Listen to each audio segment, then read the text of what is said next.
Hey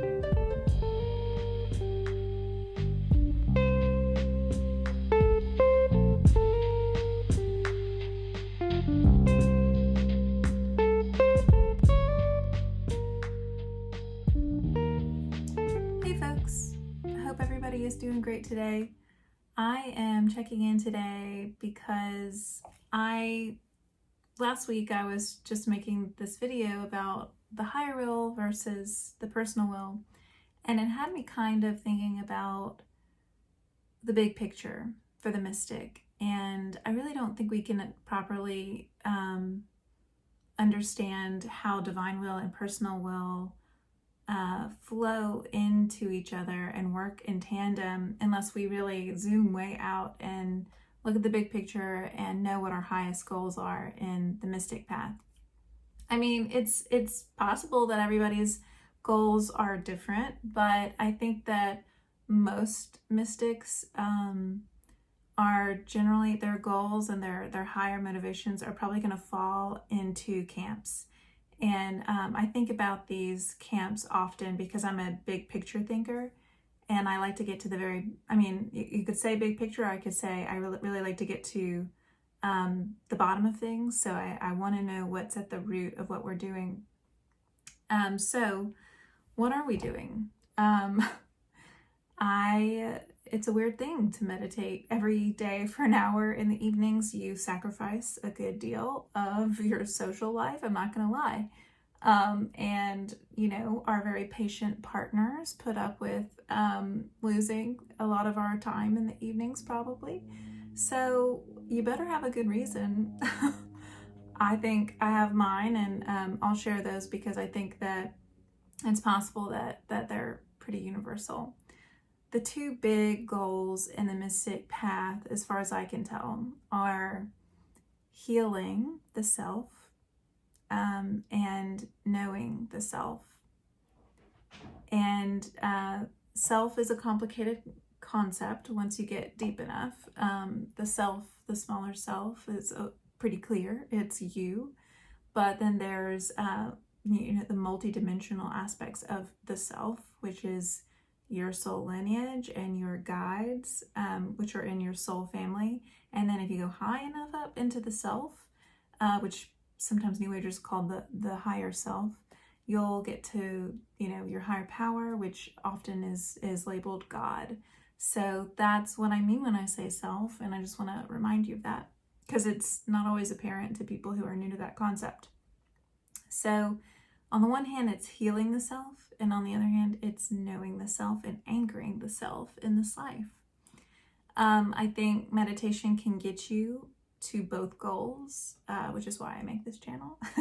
It's why I make videos, and I do this for you and for me too, because all of those gifts have come in meditation, and they continue to come. So it's pretty amazing. It's an amazing path. Knowing the self, what does that mean though? And how can we do it? So I view this work as happening from the earth plane up. So from the bottom up and from the top down, from the spirit plane to the earth plane. And on the earth plane, knowing the self, how do you do that as a person?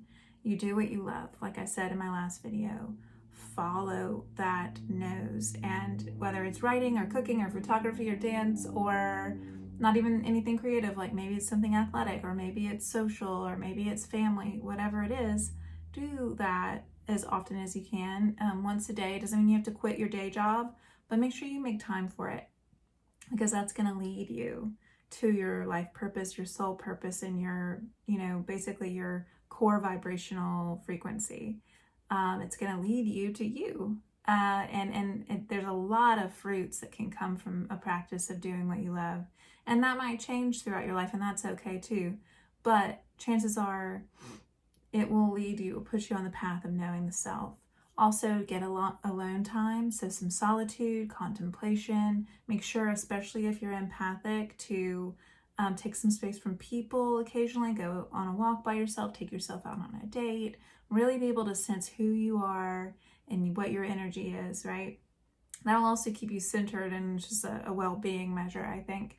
But another way to get in touch with the self, and I need this so badly because I'm such an empath and I'm like always absorbing everything, and I'm also a diplomat, so I'm seeing from all the perspectives, is to turn all the noise down outside of yourself and get in your journal or something and write out how you feel and what your perspective is. That has helped me so much when I love to write too, and it's so hard to really dedicate to a daily journal practice, but once you do it, you will see so many rewards, I promise. I just really sensed who I was once I started journaling deeply. I can't recommend it enough.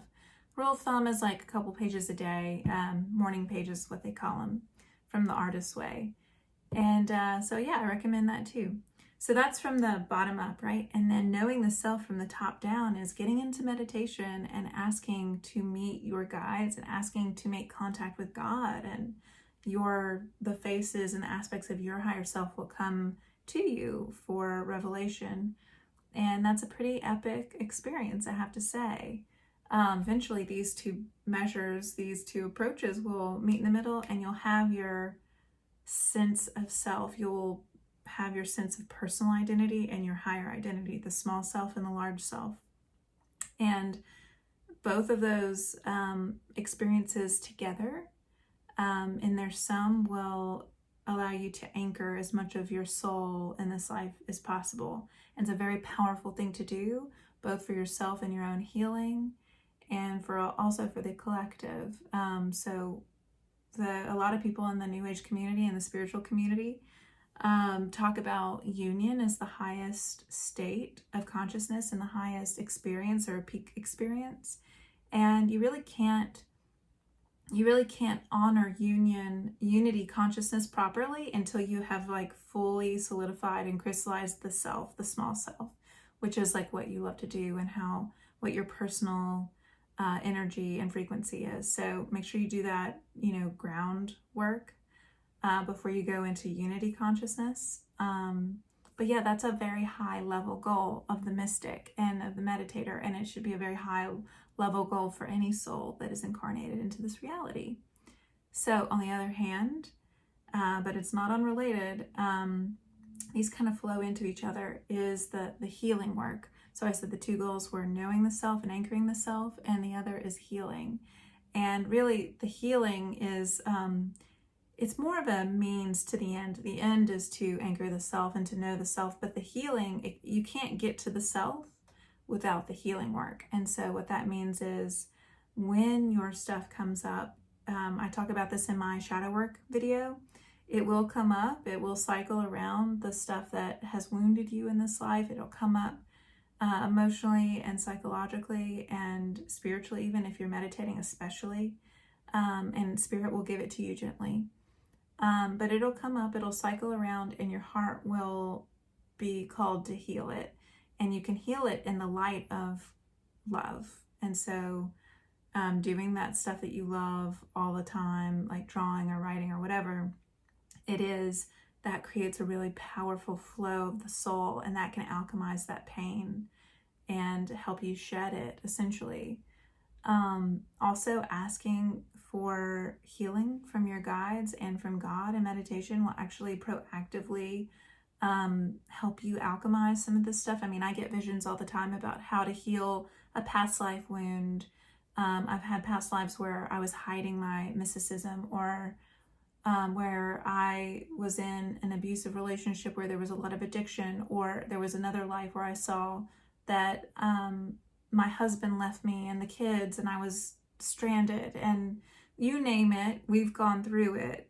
And so Spirit will show you these karmic wounds that you carry, and in meditation, so that's the top-down path, and you bathe yourself in enough truth and enough divine light, and those things will shed.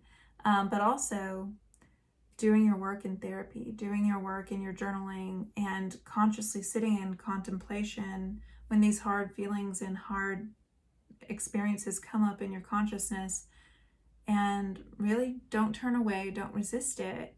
Really name, I think it's healthy to name the pain that is up when it does cycle, and to say, this is here, this happened to me, and this is what I know to be true now, and this is, and because I know that to be true, pull in that higher dimensional wisdom, I am able to shed this pain and forgive it and release it.